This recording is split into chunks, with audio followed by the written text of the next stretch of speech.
Hi everyone, তোমরা কেমন আছো সবাই? আশা করি ভালো আছো। আমিও ভালো আছি। তো আমি রেডি হয়ে গেছি সকাল সকাল, আর এই দেখো বেরিয়ে পড়েছি।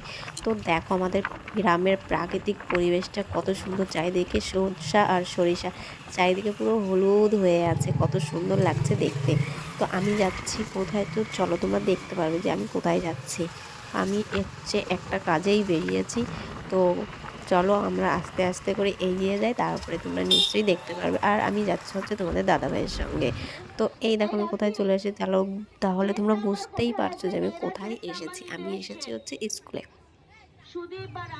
তো এইখানে আজ হচ্ছে ক্রীড়া প্রতিযোগিতা হবে, তো তার জন্যই এখানে এসেছি। আমাদের নিকিতা একটা নাচ তুলেছে, তো সেই নাচটা দেখতেই আমি এসেছি। যে ওর মা তো আসতে পারবে না, পুচকুটা বাড়ি রয়েছে, তার জন্য আমি এসেছি যে আমি একটু যাই, তাহলে আমিও দেখতে পারবো। আর ও একটু খুশি হবে যে হ্যাঁ, আমার বাড়ি থেকে কেউ একজন এসছে আমার নাচটা দেখতে। তো তার জন্যই আসা। তো আমি অনেক সময় এসে বসে আছি। আর তার কারণ হচ্ছে কি বলো তো, ও আমাকে খুব সকালে ফোন করেছে যে মামি তাড়াতাড়ি আসবে, তাড়াতাড়ি আসবে। তো ওর এই জেদের জন্যই আমি তাড়াতাড়ি এসেছি, আর এসে বসেই আছি, অনেকটা সময় বসে আছি, আর ধৈর্যে মানছে না। তারপরে আবার এইখানে শুরু হয়ে গেছে, দেখো মাঠ পরিদর্শন করছে। তো এটা তো প্রতিটা ক্রীড়া প্রতিযোগিতাই হয়ে থাকে। তো মাঠটা না কত সুন্দর লাগছিল দেখতে, খুব সুন্দর লাগছিল। তো আমি সেটাই বসে বসে দেখছিলাম, আর ছোটোবেলার কথা মনে করছিলাম। যখন আমিও স্কুলে খেলা দিতাম তখনই ঠিক এইভাবেই আমাদের মাঠ পরিদর্শন করানো হতো। আর আমি খুব মিস করি আমার ছোটোবেলাটাকে, কেন বলো তো, আমি যখন স্কুলে খেলা দিতাম তখন আমি কি দৌড়াদৌড়ি আর মানে হচ্ছে রান আর হচ্ছে জিমন্যাস্টিকটা আমি খুব ভালো খেলতাম। তো আমাকে একবার জিমন্যাস্টিক করার জন্য অন্য একটা স্কুলেও নিয়ে গেছিলো।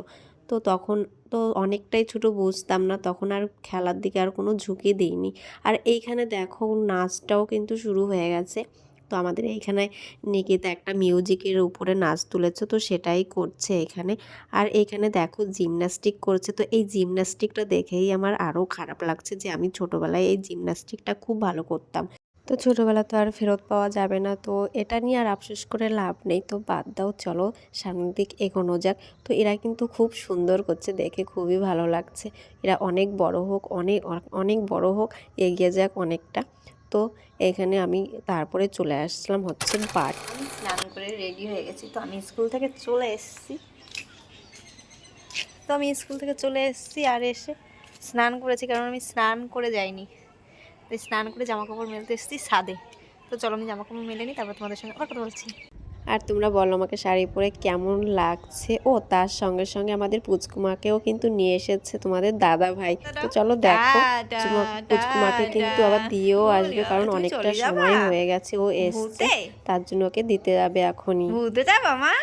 এই যে মাথা মাথা, ওর একটা মাথা তোমার মাথা। আবার আসবা, হ্যাঁ মা, আবার আসবা। এ জুতা কই, জুতা? না না, জুতা আনছে। ও ওই যে জুতা, ওই যে জুতা ধরো। এ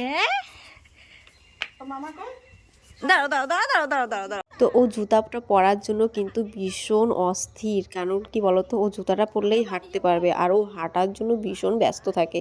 মানে কি বলতো, নতুন নতুন হাঁটা শিখেছে, তো ভীষণ হাঁটতে চায়, কোলে উঠবে না, আবার একা একা হাতটা না হাঁটবে। ধরতে আর দেবে না, ধরতে গেলে কি একাকাই বলতো, হাঁটবে। ও একাকাই হাঁটবে। তো দেখো চলো, এই দেখো ও দাদার সঙ্গে হাঁটছে। আর হাঁটতে গেলেই শুধু হাতটা ছেড়ে দিতে বলবে, শুধু ছাড়ো ছাড়ো, হাতটা টেনে ধরে। হ্যাঁ। আর পুচকুমার না একটু ঠান্ডা লেগেছে, তার জন্য এই রোদ্রে রোদ্রেই দিয়ে আসবে। পুচকুটা মানে কত সুন্দর পুচকুমা, গুলু গুলু পুচকুমা, মনে হয় না যে বাড়িতে দিয়ে আসি। কিন্তু কি বলতো, ওর মাকে ছাড়া থাকতে পারে না, তো তার জন্যই ওকে দিয়ে আসতে হয়। তো এখনও অনেকটা ছোট, মাকে ছাড়া থাকতে পারে না। দেখো সন্ধ্যার সময় আমরা এখন একটু টিফিন করব। তো এখানে 4টে ডিম আছে, পেঁয়াজ আছে, লঙ্কা আছে। আর এই দেখো আমি বসিয়ে দিয়েছি হচ্ছে, এখানে দেখো এই হচ্ছে চাউমিন। তো আমি এখন ভাজবো হচ্ছে চাউমিন, কারণ তোমাদের দাদাভাই একটু বাজারে গেছে আর বলে গেছে যে বাড়িতে বসে একটু চাউমিন বানাও। কালকে যেহেতু চিকেন এনেছিল, তো সেই চিকেনটা আমি রেখে দিয়েছিলাম, সলিড সলিড মাংস দেখে রেখে দিয়েছিলাম, আর সেইগুলো দিয়ে এখন আমি চাউমিন বানাবো। তো এই দেখো হচ্ছে তেল গরম হচ্ছে, আর আমি চাউমিনটা সিদ্ধ করে রেখেছি আগের থেকেই। তো চলো চাউমিনটা ভেজে নিই, তারপর তোমাদের সঙ্গে আবার কথা বলছি। এখানে আমার ছেলের অবস্থা দেখো, চাউমিন খাচ্ছে কাপে করে, বায়না আমি কাপে করেই খাবো আজকে। তো ওর হরলিক্স খাওয়ার কাপটাই আজকে কাজে লাগিয়েছে। তো চলো এই দেখো আমিও নিয়ে বসে পড়েছি। আর তোমাদের যদি ভালো লাগে তাহলে কিন্তু like comment share and subscribe করে দেবে, যারা ফেসবুক থেকে দেখছো তারা ফলো করে নেবে। আর হ্যাঁ, সবাই একটু কিন্তু লাইক কমেন্ট অবশ্যই করো। আর পরের ভিডিওর জন্য তোমরা অপেক্ষা করো। তো চলো সবাই ভালো থেকো, সুস্থ থেকো, টাটা।